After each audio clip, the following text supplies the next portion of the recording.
kurang lebih 198 pesantren yang saya masih katakan dituduh ya,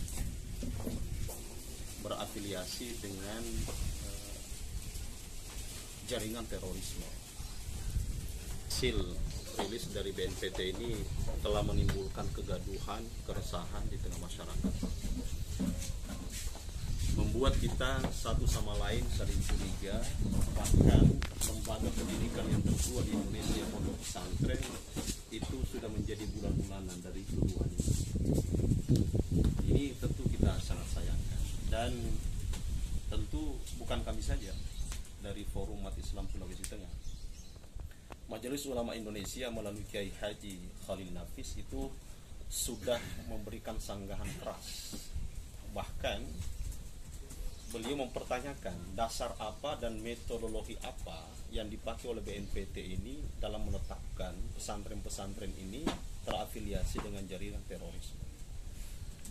Seharusnya yang diambil atau langkah yang diambil oleh BNPT itu bekerja sama dengan Majelis Ulama Indonesia untuk melakukan pencegahan jika memang sekiranya ada pondok-pondok pesantren itu memiliki bibit-bibit radikalisme misalnya.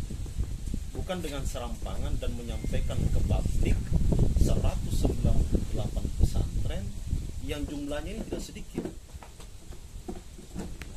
Kita harus mengenal namanya ustadz, dibubarkan pengajiannya, ustadz itu ditolak dan lain sebagainya. Nah ini dengan munculnya rilis seperti ini semakin menambah kekeruhan di tengah warga masyarakat, warga bangsa Indonesia. Ya. Jadi memang sudah saatnya dan memang sejak dulu sebenarnya banyak tokoh dan kami juga, saya sudah agak lupa tahun berapa, kami meminta bukan hanya dievaluasi BNPT ini, tapi memang minta dibubarkan ya, kader-kader generasi yang akan muncul nanti sebagai terorisme. Ya. Yusuf Kala sudah membantah dengan keras hal ini dan sangat menyesalkan. Pembuatan bom itu menurut beliau itu di kos-kosan. Kenapa justru masjid yang dipetakan? Sehingga kita fokus ke situ. Isu itu apa? Isu kegagalan ekonomi Indonesia yang sekarang ini terpuruk.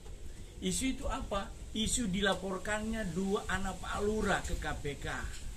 Isu itu apa? Isu proyek-proyek yang terkait dengan COVID-19. Isu itu apa? Isu utang negara yang sudah demikian besar dan tidak mampu dibayar oleh bangsa Indonesia. Sehingga pengalihan isu yang paling laku keras itu adalah radikalisme dan terorisme. Ya, sebab begini, di negara Pancasila yang berdasarkan ketuhanan yang Maha Esa, aneh kalau orang beragama dijadikan sasaran tembak. Itu aneh itu. Dan terbukti dalam sejarah peradaban di dunia, rezim yang anti terhadap agama itu kita sudah tahu. Yang sasaran tembaknya itu kelompok beragama itu sudah diketahui. Dan saya pikir ini sudah menjadi diskusi publik di Indonesia. Kenapa akhir-akhir ini yang menjadi sasaran tembak itu adalah kaum muslimin dengan isu radikalisme dan terorisme? Karena itu yang paling laku. Itu yang paling bisa menutup semua isu-isu yang harusnya dikelola oleh negara dan bangsa ini. Bayangkan, kok bisa sama? Ya, isu radikalisme ini BNPT dengan Kasat TNI, itu kan lucu itu. Itu berarti ada skenario besar di sini. Oleh karena itu saya sebenarnya kalau melihat apa yang disampaikan oleh BNPT itu ibarat kata itu adalah celana tua. Coba kita buka sejarah perjuangan bangsa Indonesia. Siapa yang memimpin perlawanan terhadap penjajah di seluruh Nusantara dari Sabang sampai Merauke? Siapa? Semua adalah alumni-alumni atau bahkan santri-santri pondok pesantren. Kok sekarang malah pondok pesantren disasar sebagai sarang radikalisme dan terorisme? Ya, oleh karena itu kesimpulannya, isu radikalisme terorisme adalah upaya pengalihan terhadap kegagalan negara, kegagalan penguasa dalam mengelola segala hal terkait dengan kehidupan berbangsa dan bernegara. Itu dari saya sebagai tambahan. Alhamdulillah, salatu wassalamu ala rasulillah. Terima kasih teman-teman jurnalis dan para asatidz, kami harus dan teman-teman sekalian. Ada beberapa poin yang hanya sebagai tambahan ya. Yang pertama, bahwa pelabelan yang dilakukan oleh badan negara ini kepada 198 pesantren ini benar-benar akan membelah umat. Umat akan dibelah dengan pembelahan yang sangat fatal. Sebenarnya kita ini sudah dewasa dalam mensikapi perbedaan. Perbedaan kunut, perbedaan bismillah, jahriyah, siriyah, perbedaan tahlil dan sebagainya, kita sudah mulai dewasa dalam mensikapinya. Itu kita anggap sudah selesai dan kita bisa tasamuh, toleransi dalam urusan ini. Namun kemudian pembelahan ini dianggap bahwa episode baru, lanjutan yang dianggap bahkan barangkali umat Islam sudah dibelah dengan ini, belah dengan itu, dibelah dengan ini, belah itu, sudah bisa untuk beradaptasi dan bisa untuk kemudian berukhuwah. Maka digunakanlah cara seperti ini. Ya, pesantren kemudian langsung diberikan label sedemikian rupa yang ini menjadi musuh besar daripada negara. Nah, maka kalau ini kemudian tidak diralat, ya, maka yang terjadi adalah pembelahan yang sangat fatal, yang terjadi adalah pengkubuan yang sangat mengerikan. Ya. Kemudian yang kedua, kenapa ketika hal yang terjadi pada umat Islam, ya, karena pesantren ini kan simbol, ya, simbol umat Islam. Kenapa ketika itu terjadi pada umat Islam, kayaknya 1001 alasan yang kita berikan itu tidak diperhitungkan atau itu tidak dianggap, ya, 1001 alasan tidak dianggap. Artinya ada satu kepentingan yang sangat besar. Pokoknya kalau sudah radikal, teroris, Islam itu laku dijual, mudah untuk dipasarkan, gampang untuk diobral. Tapi ketika kemudian ada pihak-pihak yang mungkin lebih radikal daripada radikal yang ditentukan BNPT, lebih teroris daripada teroris yang ditetapkan oleh BNPT, melakukan satu aksi dan tindakan, hanya satu kesalahan cukup untuk kemudian mereka dimaafkan. Nah, ini problem yang sangat serius, ya, jangan kita anggap main-main, ya. Papua berarti itu. Ini yang ketiga. Yang ketiga, beberapa hari yang lalu itu keluar video, ya, ada mungkin 7 atau 6 atau 8, ya, sipil yang bersenjata dengan model dan gaya yang sangat, ya, mirip-mirip Rambo gitu, ya.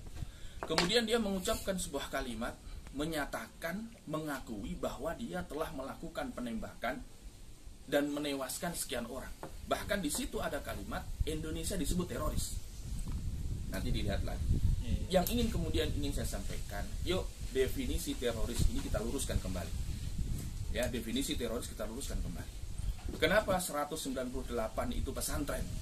Ya, bukan mungkin tempatnya agama lain, ya. Kita sebut agama ini, agama itu, atau kenapa harus pesantren? Apakah kemudian BNPT itu hanya diberikan amanah tugas dan mandat untuk obok-obok pesantren, bukan yang lainnya? Apakah teroris yang hari ini kemudian digaung-gaungkan itu hanya kami umat Islam, bukan yang lainnya?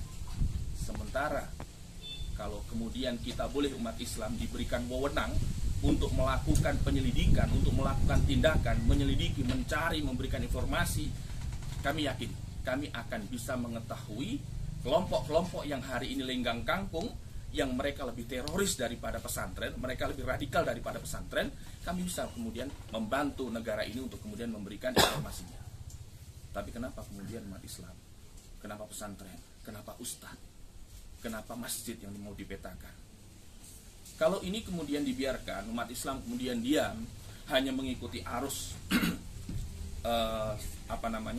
problem-problem sedikit tidak ditanggapi umat Islam, maka yang terjadi adalah kita sebagai umat Islam benar-benar akan dihapus dari jejak sejarah dari awal kita memperjuangkan negara kesatuan Republik Indonesia ini.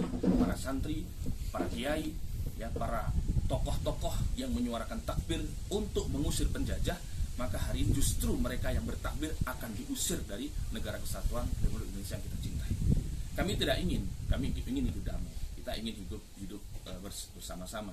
Terbukti umat Islam tadi saya sampaikan perbedaan-perbedaan, kita bisa tasamuh, kita bisa saling toleransi, ya. Tidak pernah terjadi dan itu. Kita sudah mulai dewasa, tapi kemudian dimunculkannya 198 pesantren ini, maka perlu untuk kemudian dievaluasi kembali. Enzo seorang taruna militer kalau tidak salah, tiba-tiba pada saat pendidikan militer dia langsung ditetapkan apa ditengarai itu punya pemahaman radikalisme. Itu gara-gara Enzo didapat Facebooknya waktu itu di media sosial rajin sholat. Dilihat kesehariannya dia anak pondok pesantren, alumni pondok pesantren, kemudian dia rajin sholat. Tiba-tiba dia di Facebooknya dia bawa bendera la ilaha illallah, kemudian ditengarai radikalisme gitu. Dia diidentifikasi dekat dengan radikalisme. Nah, ini yang saya mau katakan sama dengan isu yang digulirkan oleh BNPT hari ini yang 198 pondok pesantren teridentifikasi berafiliasi dengan kelompok-kelompok terorisme gitu, atau radikalisme gitu. Apa dasarnya? Kalau punya dasar silakan dibuka gitu kepada publik itu, jangan hanya kemudian menggiring opini publik, kemudian orang ke masjid lagi jadi takut begitu. Tuh, orang rame-rame ke masjid pasti teroris. Saya ingat dulu ada kasus di Solo, orang ditangkap karena sering baca surah At-Taubah. Karena pemikirannya dia masuk waktu itu saya bicara dia punya alat bukti Pak. Apa alat buktinya? Dia sering baca ayat-ayat jihad. Apa ayat jihad dia baca? Surah At-Taubah gitu. Jadi ini sengaja ini. Jadi orang jadi takut. Jadi kalau kita sering menyumbang di kotak amal, kemudian sering ke masjid, dibilang lagi teroris. Padahal ada kelompok-kelompok yang hari ini real yang seperti katakan juga sampai detik ini tidak juga dikatakan teroris. Padahal ada kelompok-kelompok yang berafiliasi langsung gitu, ingin memberikan diri. Kalau kita buka undang-undang terkait terorisme itu unsurnya terpenuhi. Nah, pondok-pondok pesantren ini belum terpenuhi unsurnya, dibilang sudah terorisme, diduga begitu. Itu mungkin cukup dari saya. Sekian. Assalamualaikum warahmatullahi wabarakatuh.